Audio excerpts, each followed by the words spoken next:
Operation is a decision theory का अगला part करते हैं। अनसर्टेनिटी वाला हमने देखा था पिछली बार, ठीक है। Hello, yes sir.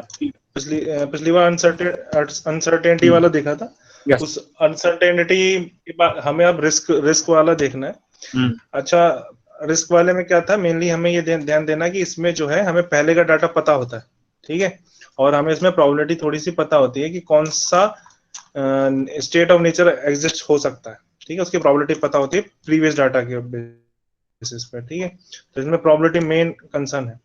इसमें हम लोग तीन चीजें देखेंगे, दो मेथड हैं, मतलब वैसे तो तीन मेथड कहने के लिए, लेकिन एक्चुअल में ये कुल मिला के दो ही मेथड है, और बिल्कुल एक ढंग से बोलूं तो ये खाली घुमा फिरा के एक ही बात बोलता है, ठीक है। तो अभी में हम लोग इसको देखेंगे। सबसे पहला है इसमें expected monetary value criteria, expected opportunity loss criteria, with last में expected value of perfect information, ठीक है। इसमें सबसे पहले हमारे पास एक्सपेक्टेड मॉनेटरी वैल्यू क्राइटेरिया।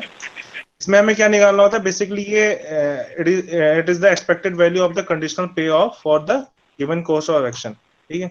इसमें कंडीशनल पे ऑफ निकालना होता है। बेसिकली इसमें हम लोग प्रॉफिट निकालने की कोशिश करते हैं बाय यूजिंग योर प्रोबेबिलिटी, ठीक है। इसका फॉर्मूला ये है, EMV इक्वल टू मतलब summation of PIJ into PI। ये अभी अभी हम देखेंगे कैसे न्यूमेरिकल से आपको ये चीज क्लियर हो जाएगी, ये फॉर्मूला क्या कह रहा है, ठीक। तो इसमें सबसे पहले हम लोग एक न्यूमेरिकल देखते हैं जल्दी से। आवाज आ रही है? हेलो, हाँ सर, आ रही है। यस सर आ रही है। यस सर आ रही है। तो इसमें सबसे पहला है, a person has the choice of running a hot snack stall और एन आइसक्रीम, ठीक है।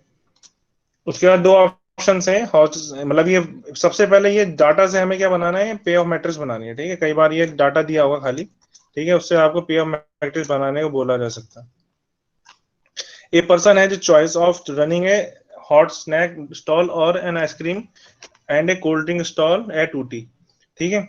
या तो हॉट स्नैक लगा सकता है, आइसक्रीम लगा सकता है, ये उसका ऑप्शन है, ठीक है। तो ये जो है आपका क्या बनेगा, कोर्स ऑफ एक्शन बन सकते हैं, ठीक है। इसके अल्टरनेटिव है।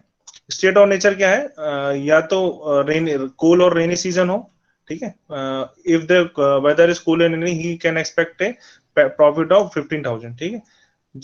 तो ये पूरा डाटा आपको दे रखा है इसमें, ठीक है। इसके करस्पॉन्डिंग इसमें प्रोबेबिलिटी यहाँ 40% चांस और ये 60% चांस रेन होने की प्रोबेबिलिटी रखी। देखिए पहले क्या होता था कि ये वाला पोर्शन हमें नहीं दिया था, किस वाले में, किस वाले के अंदर, हेलो, अनसर्टेनिटी में दिया गया सर, किस वाले के अनसर्टेनिटी अंदर, में। अनसर्टेनिटी में ये सारी चीजें नहीं दे रखी होती, ठीक है। लेकिन अब हमें क्या दे रखा है कि आपका जो रेनी और कूल होने और वार्म होने की ये प्रोबेबिलिटी है, ठीक है। तो आपको इसमें क्या सबसे पहले इस वाले क्राइटेरिया के हिसाब से बताना है, EMV क्राइटेरिया के हिसाब से, कि आपको कौन सा वाला, मतलब आप इन दोनों में से दो ऑप्शंस हैं आपके पास, अल्टरनेटिव चॉइसेस हैं, इनमें से कौन सी बेटर रहेगी आपके लिए, ठीक है, ये बताना आपको। तो उसमें हमें सबसे पहले एक्सपेक्टेड मॉनेटरी वैल्यू फाइंड करनी है। वो कैसे फाइंड करनी है, बहुत सिंपल है। इसको फाइंड करने के लिए जो प्रोबेबिलिटीज है उसका मल्टीप्लाई इससे कर दीजिए और उसको फिर ऐड कर दीजिए, ठीक है। तो उसके करस्पॉन्डिंग जैसे 0.6 into 15,000 plus 0.4 into 3,000 equal to 10200, ठीक है। यहाँ पे इसके करस्पॉन्डिंग आया आपका 10200, ठीक। इसके बाद ये इसमें एक्सपेक्टेड मॉनेटरी वैल्यू इसकी निकालेंगे तो 3,000 इंटू 0.6 और 18,000 इंटू 0.4। तो ये आपका ऐड करने के बाद इन दोनों को ये आपका आया 0.6 इंटू 3,000, ठीक है, प्लस 0.4 इंटू 18,000 19,000। तो इसके करस्पॉन्डिंग 9,000 आपका वो आया, ठीक। इन दोनों में से जो ज्यादा होगा, तो जैसे हमारे वाले केस में 10200 और 9,000 में 10200, इसके करस्पॉन्डिंग जो है हॉट स्नैक के करस्पॉन्डिंग हमारा 10200 ग्रेटर EMV वैल्यू दे रहा है, ठीक है। ये हम लोग EMV वैल्यू निकाल ले, कैसे निकालेंगे, प्रोबेबिलिटी मल्टीप्लाई बाई और क्या कहते हैं कॉस्ट प्रॉफिट प्लस पूरे उसका किसका एक फॉरेन कोर्स ऑफ एक्शन, ठीक है। यही चीज यहाँ पे दिखाने की कोशिश करेंगे, PIJ इंटू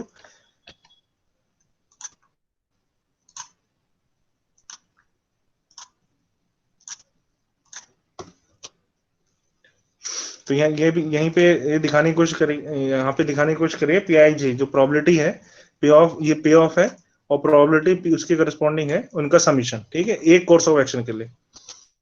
तो ये कोर्स ऑफ एक्शन की करस्पॉन्डिंग आपने ये निकाली वैल्यू, ये दूसरी इस आइसक्रीम करस्पॉन्डिंग 9000 निकाली। इनमें से जो मैक्सिमम वैल्यू होगी वो आपका उसके करस्पॉन्डिंग, जैसे हमारे इसमें 10200 है मैक्सिमम वैल्यू दे रहा है, इसके करस्पॉन्डिंग 10200 इसके करस्पॉन्डिंग से मैक्सिमम वैल्यू दे रहा है।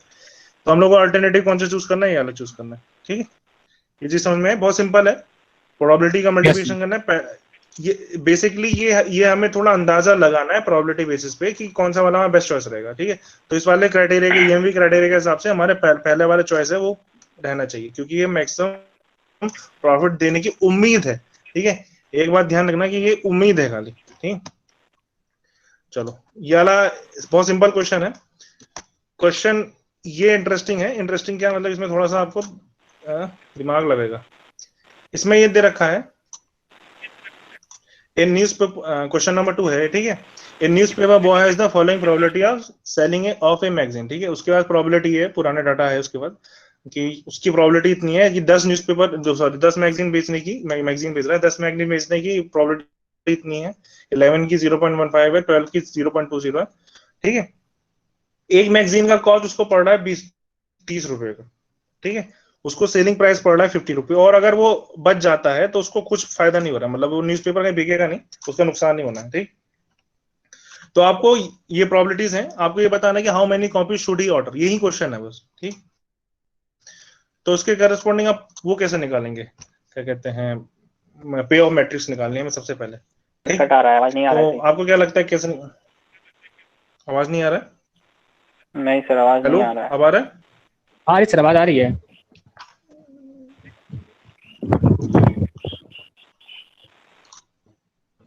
अब आ रही है आवाज? यस सर, आवाज आ रही है। यस सर आ रही है। ठीक, विष्णु? सर आवाज आ रही है बराबर। विष्णु गायब हो गया। नहीं सर है, लेकिन आवाज नहीं आ रही है आपकी। सर उसका नेट का इशू होगा। अरे नेट तो इशू हो गया। एक इस वाले नंबर पे कॉल लगा के याला पिन डाल के देखो, ट्राई करो ना विष्णु। ठीक है, मैंने उस पे भी वो इस पे क्लासरूम पे भी शेयर करा हुआ। ये जो अदरवाइज टू जॉइन द, इससे आवाज आएगी तुम्हें। ठीक है, कॉल पे, और ये वाला पिन डालना जब मांगेगा तो। ओके, देखते हैं। ठीक, क्वेश्चन समझ में आ रहा है क्या? इसकी अब मुझे पे ऑफ मैट्रिक्स बनानी है। ठीक है, तो कैसे बनाएंगे पे ऑफ मैट्रिक्स? सबसे पहले पे ऑफ मैट्रिक्स दिखाती क्या है, आपकी दो चीजें होनी चाहिए। एक तो आपके स्टेट ऑफ नेचर होना चाहिए इसमें। ठीक है, यस सर। और हमारी प्रोबेबिलिटी स्टेट ऑफ नेचर होना चाहिए, दूसरी तरफ क्या होना चाहिए, कोर्स ऑफ एक्शन होना चाहिए। ठीक है, और यहाँ पे क्या होना चाहिए, प्रॉफिट होना चाहिए। ठीक, यही तो बताता है बेसिकली हमारा। तो सबसे पहली बात, इसमें प्रॉफिट कितना निकल के आएगा, अगर वो एक न्यूज़पेपर बेच पाता है तो उसको प्रॉफिट कितने का होगा, 50 माइनस 20 रुपए का, और अगर नहीं बेच पाता नुकसान कितने का होगा उसको, 30 रुपए का। 30 रुपए का लॉस, 30 रुपए का लॉस होगा उसको, और ₹20 का उसको बेनिफिट होगा अगर वो न्यूज़पेपर बेच पाता है। ठीक, अब उसके पास ये डाटा है पहले से, ये डाटा है कि उसके पास इतनी 10 11 12 13 14 न्यूज़पेपर बिकने की प्रोबेबिलिटी है उसके बाद, तो वो दूसरी कंडीशन लगाएगा ही नहीं, मतलब इससे अलावा खरीदेगा ही नहीं। ठीक है, क्योंकि ये म्यूचुअली एग्जॉस्टिव है, मतलब इससे अगर 9 भी नहीं खरीदेगा, वो 15 भी नहीं खरीदेगा, उसको पता है कि इतने में से ही आना है, तो उसके बाद सेट ही यही है, क्योंकि ये 100% प्रोबेबिलिटी दिखा रहा है। 0.1 0.1 इसको ऐड करेंगे तो 1 आएगा। ठीक है, तो वो इतना ही न्यूज़पेपर रखने को, यानी कोर्स ऑफ एक्शन भी उसका यही रहेगा, 10 11 12 13 14। ठीक है, तो यहाँ पे वाला उसका कोर्स ऑफ एक्शन किस तरह से रहेगा, ये प्रोबेबिलिटी ये रहेगा आपका, स्टेट ऑफ वेरिएबल कितने रहेंगे, 10 11 12 13 और 14, ये हुआ स्टेट ऑफ नेचर, और उसके करस्पॉन्डिंग कोर्स ऑफ एक्शन भी उसका 10 11 12 13 14 ऐसे करके बनेंगे। ठीक है, और यहाँ पे उसकी प्रोबेबिलिटी लिखी होगी, और अगर मान ली 10 के 10 बिक गए तो उसका प्रॉफिट कितने का होगा, 10 उसने कोर्स ऑफ एक्शन क्या है उसका, 10 न्यूज़पेपर का कोर्स ऑफ एक्शन है, और 10 के 10 न्यूज़पेपर बिक गए तो उसका प्रॉफिट कितने का होगा, 50 माइनस 30, यानी मतलब 50 माइनस 30 20 रुपए, एक मैगजीन का 20 रुपए मिल रहा, 200 का। ठीक है, और उसके बाद ये कोर्स ऑफ एक्शन है। ठीक है, ये कोर्स ऑफ एक्शन है, 200 रुपए का बेनिफिट हुआ। अब उसने 10 न्यूज़पेपर खरीदे हैं और 11 की डिमांड है, तो उसको क्या हो रहा है, अब देखिए उसमें शॉर्टेज नहीं दे रखा है, शॉर्टेज का नुकसान नहीं दे रखा है, तो आपको जीरो मान के चलना है, उसको शॉर्टेज की कोई दिक्कत नहीं है, ठीक, उसको शॉर्टेज का नुकसान नहीं है। 10 उसने न्यूज़पेपर खरीदे हैं और 11 की डिमांड है, ठीक है, स्टेट ऑफ 11 का, तो उसको बेनिफिट कितना का होगा, तब भी 200 का होगा। ऐसे ही ये 200 का यहाँ पे 13 वाले 12 वाले में भी 200 का, 13 वाले में 200 का, 14 वाले में 200 का। जब वो अब यहाँ पे 11 न्यूज़पेपर खरीदेगा, ठीक है, उसके करस्पॉन्डिंग अगर वो 10 बिके तो कितना का होगा उसका बेनिफिट, तो 200 का तो उसका बेनिफिट होगा, लेकिन उसका 170 30 रुपए का उसका नुकसान भी हो जाएगा, ठीक है, तो टोटल जो प्रॉफिट हो रहा है उसको 170 का होगा, ठीक है। ये मैट्रिक्स कैसे बनी, क्योंकि ये जनरली यही वाला इसी तरह के क्वेश्चन आता है, ठीक है, ये बात समझ में आ रही। तो हमारा ये पूरा ऐसे ये बना हुआ है, ठीक, ये स्टेट ऑफ नेचर है इस तरफ, और ये स्टॉक पॉसिबल स्टॉक्स है, मतलब कोर्स ऑफ एक्शन हमारे इस तरफ पे लिखे हुए हैं, ठीक। ये प्रोबेबिलिटीज है उसकी 200 रुपए 200 रुपए 200 रुपए 200 रुपए 170। जब 11 के 11 बेच देगा 220 रुपए का बेनिफिट होगा। जब 11 में से 11 उसके पास है और 12 ही बेच पा रहा है तो 220 का ही बेनिफिट होगा, ठीक है। ऐसे ही 12 कॉपी करस्पॉन्डिंग बनेगा, 13 के करस्पॉन्डिंग बनेगा, 14 ये आपकी पे ऑफ मैट्रिक्स बन गई, ठीक है। ये चीज समझ में आई, पे ऑफ मैट्रिक्स कैसे बनाई मैंने, तो ये आपको बनाने को बोला जा सकता है सबसे पहली चीज तो, ठीक। दूसरा है अब क्या करना है इसमें, ईएमवी क्राइटेरिया के हिसाब से मुझे क्या निकालना है, इसमें क्या कहते हैं मैक्सिमम प्रॉफिट किसमें होगा, मतलब किस क्राइटेरिया, उसको इसमें क्या पूछा गया है, how many copy should he borrow, तो वो प्रोबेबिलिटी बेसिस पे है।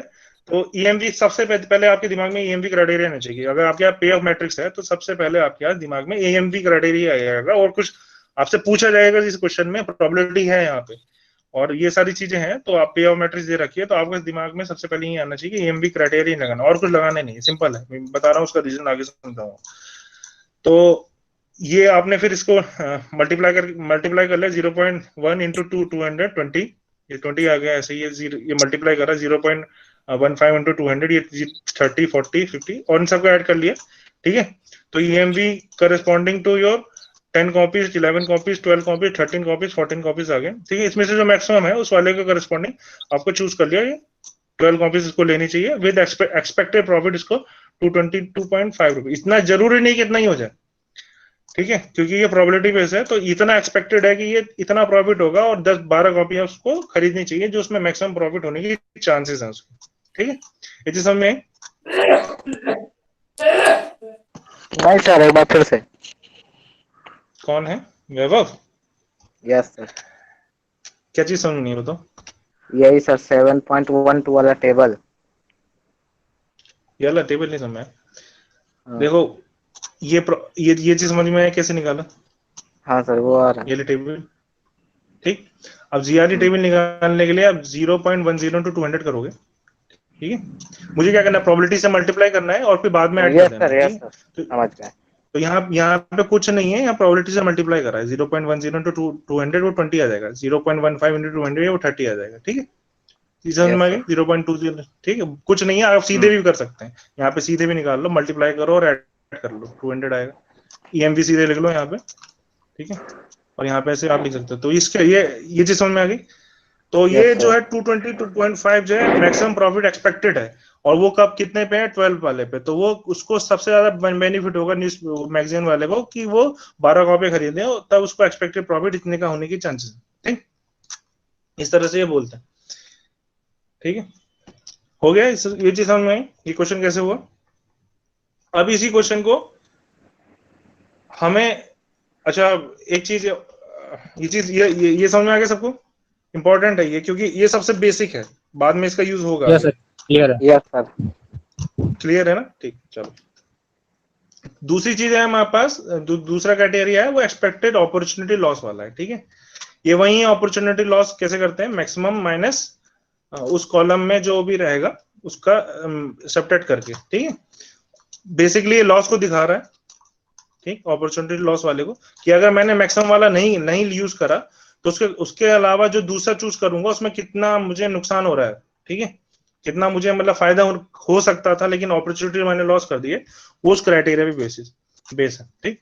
ये फॉर्मूला है, सिंपल है, मतलब आप पहले ये अपॉर्चुनिटी लॉस निकालेंगे, टेबल बनाएंगे अपॉर्चुनिटी लॉस की, उसको प्रोबेबिलिटी से मल्टीप्लाई कर देंगे, ठीक है, और उनको ऐड कर लेंगे बेस्ड ऑन मिनिमम। और इसमें हमें क्या करना पड़ेगा, इस वाले में हमें ईएमवी वैल्यू की मैक्सिमम वैल्यू निकालनी है, ठीक है।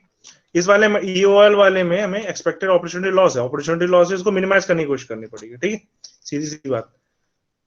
तो ये देखिए पहले यही वाला जो क्वेश्चन है, इस न्यूज़पेपर वाला क्वेश्चन है, ठीक है, मैगजीन वाला प्रॉब्लम है, उसी को इसने ईओएल से सॉल्व करा, ठीक। वो कैसे करा है, देखिए ये वाली जो टेबल बनी है, ये वाली समझ में आ रही है, ये कैसे बनी थी हमारी कॉस्ट वाली, सब सो गए क्या? नहीं सर, नहीं है सर, जग रहे हैं। ठीक है, तो इसमें से ईओएल ये अपॉर्चुनिटी लॉस कैसे निकालेंगे हम लोग अपॉर्चुनिटी लॉस कैसे निकालेंगे, जो मैक्सिमम वैल्यू है, ठीक है, इस तरफ को देखिए।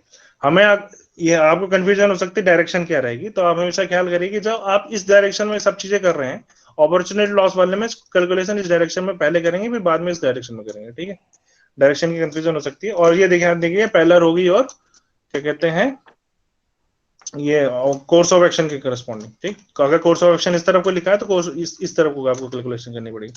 तो मैक्सिमम इसमें जो है वो 200 की वैल्यू है, ठीक है, मैक्सिमम। तो और यहाँ पे 170 या 140, तो 200 200 माइनस 200 वो 0 आ जाएगा, यहाँ पे 200 माइनस 70 यहाँ पे 30 आ जाएगा, 200 माइनस 60 कितना आएगा, 140 कितना आएगा, 60 आएगा, इधर के कितना आएगा, 90 आएगा, इधर पे 120, 120। हाँ 120। तो ये यहीं पे 0 30 60 ये अपॉर्चुनिटी लॉस आपने मैट्रिक्स बना ली इस तरह से, ठीक। इसमें कोई कंफ्यूजन नहीं होगी आई थिंक।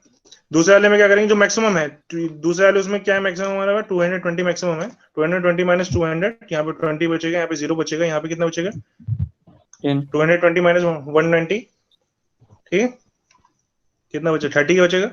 तो इस तरह से आपको ये चीजें ये 220 0 30 60 इस तरह से आपको बना ली। इसमें कंफ्यूजन है किसी को तो पूछ लो, ये कैसे बनाया अपॉर्चुनिटी लॉस मैट्रिक्स, ठीक। अब इसमें क्या करना है, सिंपल है, इसमें प्रोबेबिलिटीज हैं, उसको मल्टीप्लाई कर लेना है और फिर इसको ऐड कर देना है, ठीक। ये यहाँ पे मल्टीप्लाई करके लिखा है, जो यहाँ पे मल्टीप्लाई करके लिखा है 0.1 into 0 0, 0.15 into 20 equal to 3, 0.20 multiply by 40 equal to 8। चाहे तो आप सीधे भी कर सकते हैं, ठीक है, सीधे लिखिए ये वाला और यहाँ पे प्रोबेबिलिटी को मल्टीप्लाई करिए और यहाँ पे ऐड करके लिख लीजिए, ठीक। ये 50 आया, 35 आया, 27.5 आया, 30 आया, 45 आया, इसमें कोई कंफ्यूजन है?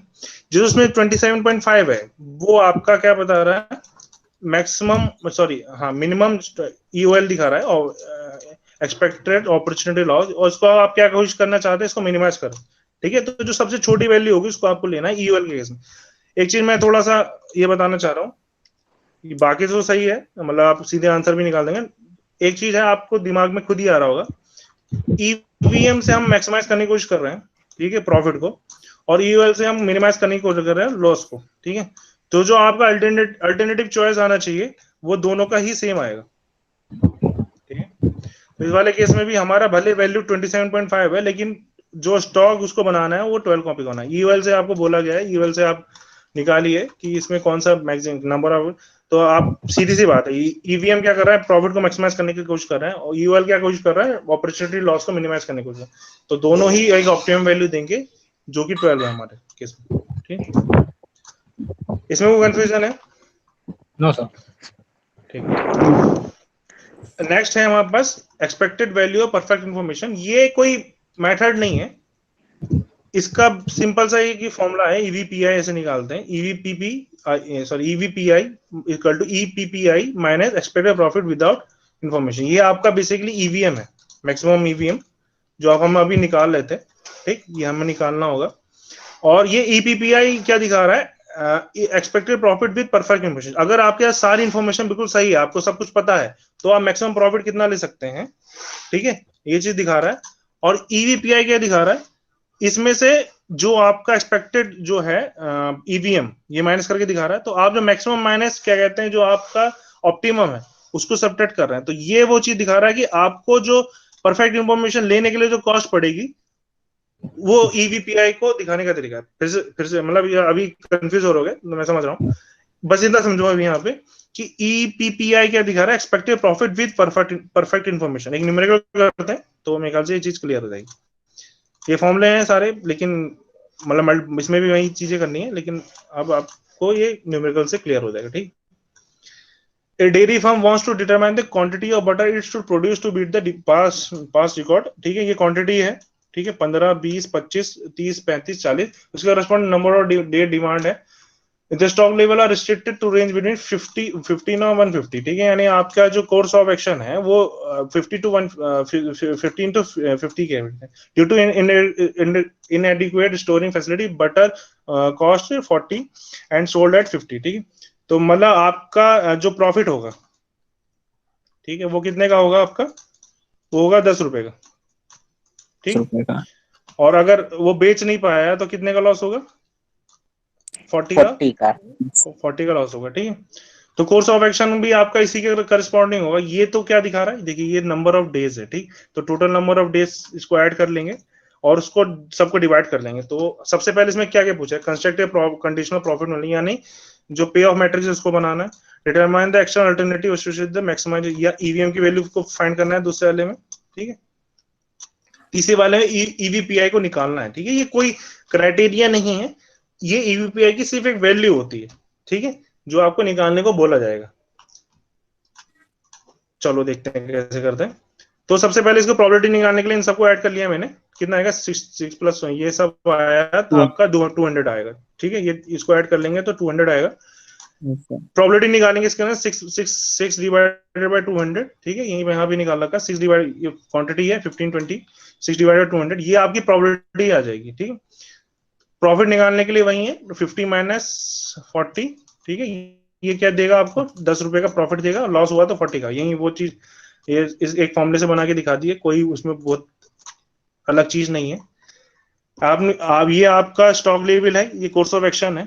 ठीक है, और ये आपका स्टेट ऑफ नेचर है। ठीक है, प्रोबेबिलिटीज के करस्पॉन्डिंग हमने यहाँ पे निकाली है, वो लिखी है। जैसे पिछली बार करा था 15 से 15 बिके तो कितने का प्रॉफिट होगा? 10 रुपए का। 50 माइनस 40, 10 रुपए का प्रॉफिट हो रहा है, तो 15 में से 15 बिक गया। 15 केजी में 15 केजी बिक गया तो 150 रुपए का प्रॉफिट होगा। ठीक है, ऐसे ही इस तरह से बनेगी।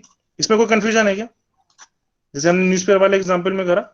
अब मान लो उसने 20 खरीदा है और 15 ही बिका है, तो इन दैट केस 20 सॉरी उसको बेनिफिट कितने का होगा? 15 इंटू 10 रुपए का बेनिफिट, 15 इंटू 10 माइनस 5 इंटू जो 5 बचेगा 5 इंटू 40। ठीक है, तो ये कितना आएगा? लगभग 150 माइनस 200, 50 रुपए का लॉस। 50 रुपए का लॉस आ रहा है। ठीक है, इस तरह से आपको ये सारी चीजों को निकाल लेना है। ठीक है, इसमें किसी को कंफ्यूजन है ये कैसे बनाते कैसे हैं ये वाला? ठीक है, क्योंकि एक्चुअली ऐसे ही क्वेश्चन आ सकते हैं, पे ऑफ मैट्रिक्स पहले बनानी हो आपको। ठीक, तो आपके ये सारी चीजें निकल गई हैं। अब आपको सबसे पहले इसमें ईवीएम निकाल लेना है, जैसे हम लोग निकालते हैं। कैसे निकालेंगे? इन दोनों का इसका मल्टीप्लिकेशन इससे करिए। टेबल बनाना चाहे तो बनाइए, नहीं तो सीधे भी निकाल सकते। ईवीएम लिखिए। ठीक है, और सीधे आंसर आप लिख लीजिए। इसको this multiply by this plus this multiply by this plus this multiply by this इनका ऐड करके कितना आया? 150 आया। ठीक है, दूसरा को मल्टीप्लाई करके इतना आया, इतना आया, इतना आया, इतना आया, इतना आया, इतना आया। इसमें कोई कंफ्यूजन है किसी को? आई थिंक कैसे ये निकाला गया? ठीक, ईएमवी निकालना। हाँ, प्रोबेबिलिटी से मल्टीप्लाई करके सबको ऐड कर लिया उस वाले कोर्स ऑफ एक्शन के। तो इसके करस्पॉन्डिंग हमारे जो मैक्सिमम ईवीएम है, तो अब दूसरा वाला पूछा गया है हमारे, क्या पूछा है? Determine the action alternative maximisation of expected profit. ठीक है, एक्सपेक्टेड प्रॉफिट को मैक्सिमाइज करने वाला। तो ईवीएम की जो मैक्सिमम वैल्यू है उसको 217.50 कैलकुलेशन देख लेना एक बार। 217.50, 217.50 ये ईवीएम की मैक्सिमम वैल्यू। ये दो करस्पॉन्डिंग है, या तो आप 25 किलो खरीदे या तो आप 30 किलो खरीदे। ठीक है, ये इसमें कोई कंफ्यूजन नहीं। यानी ईवीएम की आपकी जो मैक्सिमम वैल्यू आ रही है, ऑप्टिमम वैल्यू आ रही है, वो कितनी आ रही है? 217.50। अब जो तीसरी चीज पूछी गई है आपसे, वो पूछा गया आपका डिटरमाइन ईवीपीआई। ठीक है, ईवीपीआई निकालने को बोला गया। ईवीपीआई कैसे निकालते? देखिए, ईवीपीआई निकालने के लिए सबसे पहले आपने ये लिख लिया डिमांड। ठीक है, कंडीशनल प्रोबेबिलिटी आपने लिख ली ये इस तरफ, ये हाँ ठीक है, ये प्रोबेबिलिटी यहाँ पे लिखी है इसने।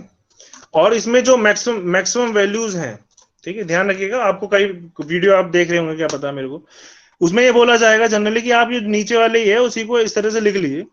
एक्चुअली ऐसा नहीं है, आपको क्या करना है, जो इस प्रोबेबिलिटी करस्पॉन्डिंग 15 वाले के करस्पॉन्डिंग जो मैक्सिमम वैल्यू है, ठीक, उसको लिखना है। 20 वाले के करस्पॉन्डिंग जो मैक्सिमम वैल्यू है उसको लेना है। यहाँ पे कितनी है मैक्सिमम वैल्यू? 200 की है। 25 वाले के करस्पॉन्डिंग मैक्सिमम वैल्यू 250 की है। 30 वाले के करस्पॉन्डिंग मैक्सिमम वैल्यू 300 की है, ठीक है। 35 के करस्पॉन्डिंग कितनी मैक्सिमम वैल्यू है? 350 की है। 40 करस्पॉन्डिंग में 400 की है। 50 वाले के अंदर 500 की। अगर आप वैसे भी देखेंगे तो इस वाले क्वेश्चन में देखिए, मैं बहुत क्लियर करना चाह रहा हूँ, इस वाले क्वेश्चन में 150, 200, 250, 300, 350, 400, 500 आ रहा है, बिल्कुल कोई दिक्कत नहीं। लेकिन अगर वहां पे आपको ये किसी क्वेश्चन में ये बोला जाए कि इसमें जो है शॉर्टेज भी आ रही है, ठीक है, शॉर्टेज का भी उसको बेनिफिट हो रहा है, तो in that case may be this may be possible that your last row is not going to be most profitable one, ठीक है। तो आपको क्या करना है उस वाले केस में, सीधी सी बात है, इसमें मैक्सिमम वैल्यूज है उसी को लेना है, ठीक है, और कोई इसमें क्राइटेरिया नहीं है। आप किसी वीडियो में अगर आप यूट्यूब पे देखें तो इसमें बोले लास्ट वाले ले लो आंसर, वैसे इस टाइम सही आएगा, लेकिन गलत है ये, मतलब कॉन्सेप्चुअली गलत है। तो इसमें 150, 200, 250 ये कहां से लाया है? कंडीशनल प्रॉपर्टी मैक्सिमम वाला, ठीक है। ये चीज समझ में आ गई। तो ये आपका निकाल लिया, इन दोनों को मल्टीप्लाई करा, प्रोबेबिलिटी मल्टीप्लाई बाय दिस, ठीक है। तो ये आ गया ईपीपीआई निकलेगा इससे। तीन जब जो मैक्सिमम वाला है मल्टीप्लाई बाय प्रोबेबिलिटी, तो और इनको ऐड कर दोगे आप जब, तो ईपीपीआई निकलेगा, ठीक है। ईपीपीआई निकलेगा और ये मैक्सिमम है, मतलब इससे ज्यादा प्रॉफिट हो ही नहीं सकता है सारी, मतलब ये तब होगा जब आपको पता है कि उस दिन कितना खरीदना है, तभी तो पॉसिबल है। जब इस आदमी को ये पता हो कि मेरे को 15, जब मेरी डिमांड इस दिन ये 15 की रहने वाली है और मैं 15 खरीदता हूँ, तभी तो 150 का प्रॉफिट होगा। ये दूसरे वाले दिन 20 की डिमांड रहने वाली है, जब ये 20 खरीदे तभी तो मैक्सिमम प्रॉफिट होगा। नहीं, जब 25 की डिमांड रहने वाली है और 25 ही खरीदे तभी तो मैक्सिमम प्रॉफिट होगा। तो ये कितना है एक्सपेक्ट, ये तभी इसको बोलते हैं expected profit with perfect information, ठीक है। तो ईपीपीआई निकाल लिया है इसको, मल्टी सिंपल सी बात है। मैक्सिमम प्रॉफिट तभी आएगा जब आपको पता हो डिमांड कितनी है उस दिन, ठीक है। ये परफेक्ट इन्फॉर्मेशन के बेसिस पे ही हो सकता है। इस वजह से ईपीपीआई निकालने के लिए हम लोग expected profit for with perfect information बोलते हैं इसको, ठीक है। ये निकाल लिया 318.50, ठीक। तो आपको ईवीपीआई पूछा है, तो ईपीपीआई माइनस ईएमवी जो निकाला था हमने 217.50, उन दोनों को सब्ट्रैक्ट कर लिया, 101 आ गया। ईपीआई निकालने का सिंपल फॉर्मूला है ईपीपीआई माइनस ईएमवी, ठीक है, जो ऑप्टिमम वाला 318 ये वाला माइनस 217.50, ठीक है। तो ये खाली एक वैल्यू इंडिकेटर है, ये क्या दिखा रहा है कि आपको इतना कॉस्ट पे करना, एक्स्ट्रा देना पड़ा। ईवीपीआई क्या दिखा रहा है? ये परफेक्ट इन्फॉर्मेशन है, without perfect information optimum value है, ठीक है। तो परफेक्ट इन्फॉर्मेशन के लिए आपको कितनी कॉस्ट देनी पड़ेगी, ये बेसिकली दिखाने का क्या है, आपका ईवीपीआई दिखाता है, ठीक।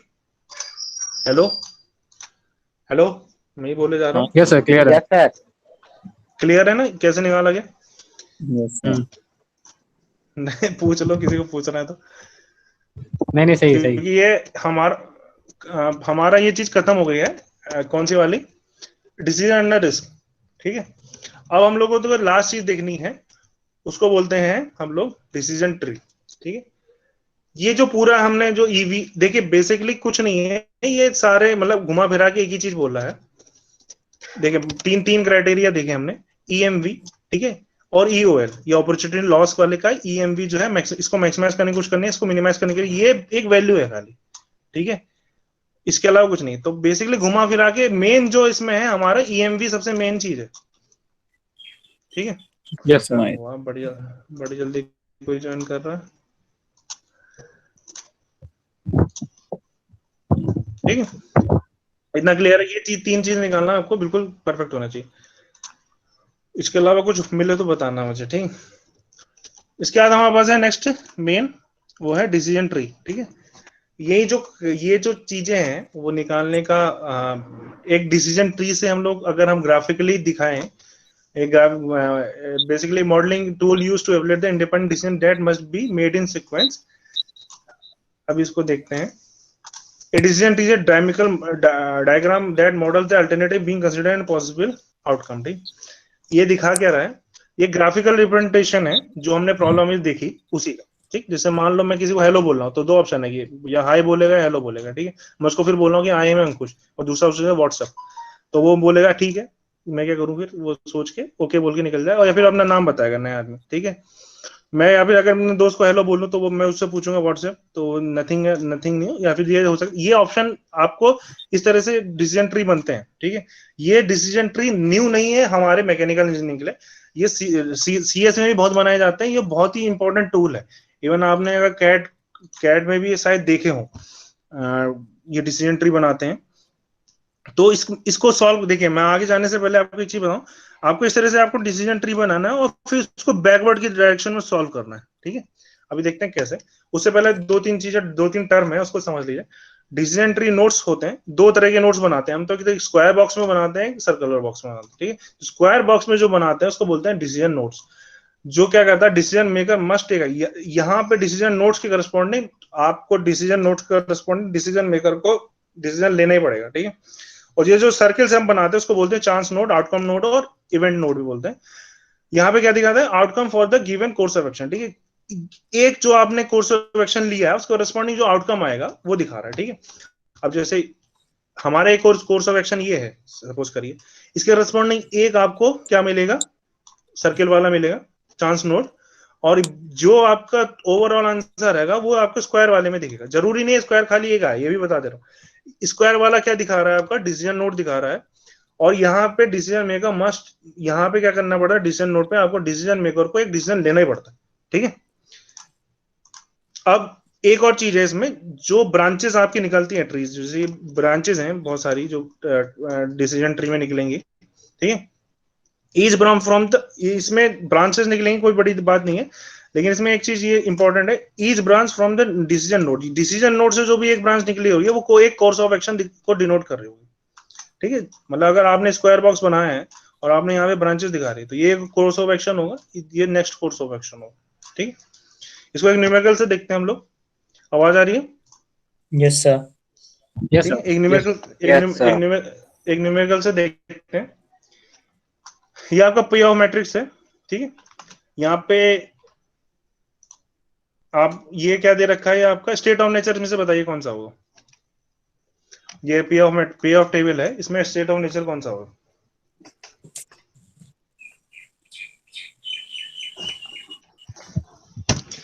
Growing, decline, state of nature of, या फिर ये स्टॉक नेचर? हाँ, क्योंकि वो मतलब हमारे कंट्रोल में नहीं है, ठीक है। स्टेट ऑफ नेचर ये वाले हैं। कोर्स ऑफ एक्शन आपके, या तो आप स्टॉक खरीदे, म्यूचुअल फंड खरीदे, बॉन्ड खरीदे, और प्रोबेबिलिटी ग्रोइंग की इतनी है 0.4 और डिक्लाइनिंग की 0.6 दे रखी है, ठीक। आपको इससे डिसीजन ट्री बनाना है, ठीक। तो ये आपका डिसीजन नोड है यहाँ पे, और यहाँ पे क्या दिखा रखा है, कोर्स ऑफ एक्शन वाले दिखा रखा है। यहाँ पे क्या मिलेगा आपको, देखिए, या तो मैं स्टॉक खरीद, रॉयल प्रॉपर्टी है, या म्यूचुअल फंड खरीद लूं, या बॉन्ड खरीद, ये आपके कोर्स ऑफ एक्शन है, ठीक। अब और ये क्या दिखा रहा है, या तो मैं 0.6 की प्रोबेबिलिटी से पढ़ूं, या तो 0.4 की प्रोबेबिलिटी से। जब मैंने स्टॉक खरीदा, देखिए स्टॉक जब खरीदा है यहाँ पे, तो 0.5 करस्पॉन्डिंग ग्रोइंग हुआ तो 70% मिलेगा प्रॉफिट, और जो अगर डिक्लाइन हुआ तो 13 का लॉस होगा, ठीक है। यही वही इससे दिखा रहा है, जीरो अगर ग्रो करा, जो ये क्या दिखा रहे हैं आपके, ये स्टेट ऑफ नेचर दिखा रहे हैं, ठीक है, ब्रांचेस की तरफ। और ये आपका कोर्स, ये जो डिसीजन नोड है, ये जो डिसीजन नोड है, ठीक है, स्क्वायर बॉक्स में लेगा, ये आपके कोर्स ऑफ एक्शन दिखा रहे हैं, 1 2 3 कोर्स ऑफ एक्शन है हमारे पास, 3 कोर्स ऑफ एक्शन है, ठीक है। और ये क्या दिखा रहा है, स्टेट ऑफ नेचर दिखा रहा है, ये स्टेट ऑफ नेचर से दिखा रहा है, ठीक। और यहाँ पे आपको कैलकुलेट, जो आप ईवी, आप क्या करते हैं एक्चुअल में, हम लोग इन दोनों, मतलब ईवीएम निकालने के लिए क्या करते हैं, इसका मल्टीप्लाई करेंगे, इसको और प्रोबेबिलिटी को मल्टीप्लाई करेंगे और ऐड कर देंगे, ये तो करते हैं, ठीक है। ये सर्किल के करस्पॉन्डिंग आप इसको वैल्यू को निकालेंगे, ठीक है। अब जब यहाँ पे 20 दे रखा है, तो दोनों में ही 20 है, ठीक है। तो जो मल्टीप्लाई करके भी यहाँ पे 20 ही आना है, ठीक। इसमें कोई कंफ्यूजन है, इसको 20 multiply by 0.4 plus 20 multiply by 0.6 add कर दीजिए तो 20 ही आएगा। तो इसको हम एक ब्रांच से खाली इसमें इस तरह से इसको 20 से डिनोट करें। बाकी को इसने क्या कर रखा है, 70 मल्टीप्लाई बाय 0.4 और -13 मल्टीप्लाई बाय 0.6, ठीक है। इन दोनों को ऐड करके 20.2 इस तरह से लिख दिया। ये क्या है, आपका डिसीजन नोट है। आप समझ में आ रहा है क्या बोल रहा था मैं? सॉरी, डिसीजन नोट ये वाला है और चांस नोट है, सॉरी ये वाला जो सर्किल वाला है वो चांस नोट है। यहाँ पे आपको आउटकम मिल रहा है इस वाले करस्पॉन्डिंग, ठीक है, स्टॉक के करस्पॉन्डिंग यहाँ पे आपको आउटकम मिल रहा है 20.2 का। ऐसे यहाँ पे निकालेंगे, ऐसे यहाँ पे निकालेंगे, ठीक है। यहाँ पे 20.2 आया, यहाँ पे 18.2 आया, यहाँ पे 20 आया। इतनी बात क्लियर है कैसे निकला है, ठीक। अब इनमें से जो मैक्सिमम वैल्यू होगा ऑफकोर्स वो आपका क्या कहते हैं, आपका क्या कहते हैं, आपको ईवीएम के करस्पॉन्डिंग ईवीएम मैक्सिमम कितना होगा, ये 20.2 है, 18.2 है और 20 है, ठीक। तो इसमें 20.2 इज योर मैक्सिमम वैल्यू, तो डिसीजन यहाँ पे आपको डिसीजन लेना पड़ेगा 20.2 योर मैक्सिमम वैल्यू, तो decision to invest in stock is your most beneficial one, ठीक है। इस तरह से आपको ये बनाना होता है। ये चीज समझ में आ रही है? सबसे देखिए दो तीन चीजें हैं, फिर से बता रहा हूँ। एक है आपका डिसीजन नोट, एक चांस नोट है। चांस नोट को जीरो सर्कल से डिनोट करते हैं। ब्रांचेस अगर जो डिसीजन नोट से निकलनी है वो कोर्स ऑफ एक्शन दिखा रही होंगी, ठीक है।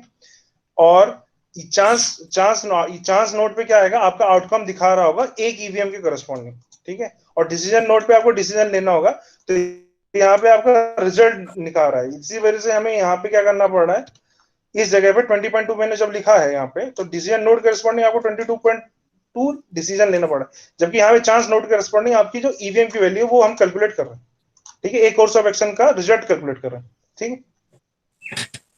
और ये सारे ये समझ में आगे कैसे बनाया। ये एक और एग्जांपल है हमारे पास। ए मैनेजर है जो choice between A risky contract promising 7 lakh with probability 0.6 and 4 lakh with probability 0.4। A diversified portfolio consisting of two contract with independent outcome, each promising 3.5 lakh with probability 0.6 to 2 lakh with probability constructs a decision tree using EMV criteria, ठीक है। तो इस वाले case में हमारे पास क्या है, यहाँ पे आपके यहाँ पे डिसीजन लेना होगा। यहाँ पे दो कोर्स ऑफ एक्शन दे रखे हैं, 1 और 2, ठीक है। इसने 1 और 2 करा है। 0.6 की प्रोबेबिलिटी है कि 0.6 की प्रोबेबिलिटी 7 लाख की है, 0.4 के साथ 4 लाख की है, ठीक है। तो इसके करस्पॉन्डिंग आप सीधी सी बात 0.6 into 7 4.2, तो 0.4 into 4 1.6 जो ईवीएम निकालते हैं, ठीक है। इसको यहाँ पे लिख लिया। और ऐसे ही हमें 3 और इसके करस्पॉन्डिंग यहाँ पे बनाना है। फिर इसका रिजल्ट जो है हमें यहाँ पे क्या कहते हैं, ए के करस्पॉन्डिंग यहाँ पे मैक्सिमम जो वैल्यू आएगी वो यहाँ पे चॉइस 1 वाले को ले लेना है, क्योंकि यहाँ पे कितना मैक्स जो इन दोनों में से इस 1 और 2 में जो मैक्सिमम वैल्यू दे रहा होगा वो आपका क्या दिखा रहा होगा, ईएमवी, यानी आपको ए पे डिसीजन लेना होगा कौन सा मैक्सिमम होगा। इसमें देखिए यहाँ पे इसमें बड़ा इंटरेस्टिंग क्वेश्चन है, diversified portfolio consisting of 2 contracts, यहाँ पे 2 कॉन्ट्रैक्ट है, तो independent outcome each promising 3.5 lakh with probability 0.6 and 2 lakh with probability 0.4, ठीक। आंसर दोनों का सेम आने वाला है, 0.5 प्रोबेबिलिटी की। अगर आप इसको नहीं भी लिखते हैं तब भी ये आपका आंसर में कोई दिक्कत नहीं आएगी। हेलो, सो गए सर? नहीं सर। हाँ नो सर। यस इस तरह से आपको ये डिसीजन ट्री वाला आपको काम करना है, ठीक है। तो आई थिंक ये क्लियर हो गया। इसमें इस बार डिसीजन थ्योरी वाले में हमारे पास इतना है, ठीक है। किसी को क्वेश्चन है तो पूछ लो। स्टार्टिंग से एक बार मैं दिखा दे रहा हूँ। डिसीजन रिस्क की बात करी, प्रोबेबिलिटी बेस रहता है, ठीक है। 3 क्राइटेरिया है हमारे मेन, 2 क्राइटेरिया है, ये खाली एक वैल्यू निकालने के लिए आता है, ठीक। इसमें कोई कंफ्यूजन है ईएमवी वाले में कैसे निकालते हैं कैसे नहीं निकालते, क्या है क्या नहीं। फॉर्मूला है, फॉर्मूला खतरनाक लग रहा है लेकिन सिंपल है। मल्टीप्लाई ऐड करके मैक्सिमम जो वैल्यू होगी उसको देखते हैं। इस तरह के क्वेश्चन बहुत कॉमन है, ठीक है, ये ध्यान रखना। इस तरह के क्वेश्चन बहुत कॉमन है, इसमें आपको पे ऑफ मैट्रिक अपने आप ही बनाने हैं, ठीक है। ये बहुत आते हैं इस तरह के क्वेश्चन, ठीक। तो ये मेरे ख्याल से आप बनाना समझ गए होंगे आप। उसके रिस्पॉन्डिंग ईएमवी वैल्यू कैसे है, ईओएल वैल्यू कैसे निकालते हैं, और मैक्सिमम। और ये ध्यान रखिएगा, मैं भी बता रहा हूँ, क्लास खत्म होने के टाइम पे तो घूमने आ रहे हैं।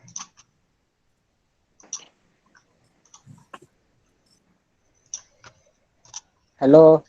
हाँ हेलो। यस सर, ये ईओएल वाले में जो आप रो कॉलम वाला बताया तो उसको बता दीजिए सर। हाँ मैं बता दे रहा हूँ, देखो वही मैं बता रहा था। देखो कंफ्यूजन है अगर, तो एक चीज ध्यान रखो कि हम लोग प्रोबेबिलिटी मल्टीप्लाई करते हैं, कितनी बार सही है, प्रोबेबिलिटी को मल्टीप्लाई करते हैं इस वाले से। Yes sir. तो जो आपको जो मैक्सिमम वैल्यू वो इस डायरेक्शन में देखनी है, मल्टीप्लाई ऐड हम इस डायरेक्शन में करते हैं, ठीक। प्रोबेबिलिटी को मल्टीप्लाई जब हम करते हैं तो इस तरह से करते हैं इस डायरेक्शन में, ठीक है। और जो मैक्सिमम वैल्यू देखेंगे वो इस डायरेक्शन में करेंगे, ये इसमें कंफ्यूज मत हो। बाकी यूएल में कुछ डिफरेंस नहीं, ठीक है। और यूएल को हम क्या कोशिश करते हैं, मिनिमाइज करने की कोशिश करते हैं हमेशा, ये ध्यान रखना, ठीक है। ईवीएम में हम लोग क्या करते हैं, उसको मैक्सिमाइज करने की कोशिश करते हैं, ईयूएल में हम इसको मिनिमाइज करने की। और देखिए, एक तरह मैक्सिमाइज प्रॉफिट को मैक्सिमाइज करने की बात है, दूसरी तरफ लॉस को क्या कहते हैं, अपॉर्चुनिटी लॉस को मिनिमाइज करना। तो आपका जो कोर्स ऑफ एक्शन है वो 99% केसेस में सेम ही आने वाला, ठीक है। अगर नहीं आ रहा है इसका मतलब सीधी सी बात है, ऑफ कोर्स सीधी सी बात है, कुछ गड़बड़ है बस में। ये चीज समझ में, क्योंकि एक्चुअली क्या है ना कि कई बार ये उठा के इस तरफ दे देंगे, ये उठा के इस तरफ, जैसे इस वाले डिसीजन ट्री वाले में है, ठीक है। अगर मैं इसमें यूएल निकालने को बोल दूं तो इसमें ये कंफ्यूज मत होना कि कोर्स ऑफ एक्शन किस तरफ है और क्या कहते हैं स्टेट ऑफ नेचर किस तरफ है, ये कंफ्यूज हो जाते हैं, ठीक है। तो प्रोबेबिलिटी का मल्टीप्लाई हमें कैसे मल्टीप्लाई ऐसे करना है, ऐड इस डायरेक्शन में करना है, ठीक है। तो आपकी जो मैक्सिमम वैल्यू वो इस डायरेक्शन में देखनी होगी, ठीक है। इस चीज में मत कंफ्यूज होना, बस और कुछ नहीं है यूएल वाले में। उसको उल्टा करके ले सकते हैं ना एग्जाम में, मतलब करना हो तो। हाँ, उल्टा करो सीधा करो, कोई दिक्कत नहीं। एक्चुअली क्या है ना, वही मैं शुरू से बोल रहा हूँ, अभी तो मैं बता रहा हूँ, ठीक है। लेकिन जब पेपर में मान लो एकदम से आता है ना, तो ये चीज समझ में नहीं आती कि स्टेट ऑफ नेचर कौन सा है और कोर्स ऑफ एक्शन कौन सा है। Course of action, yes sir, सही है। तो मतलब हो सकती है ना कंफ्यूजन, तो ये चीज ध्यान में रखना। वही मैं बार बार यही चीज बोल रहा हूँ, बोर भी हो गए चीज सुनिए।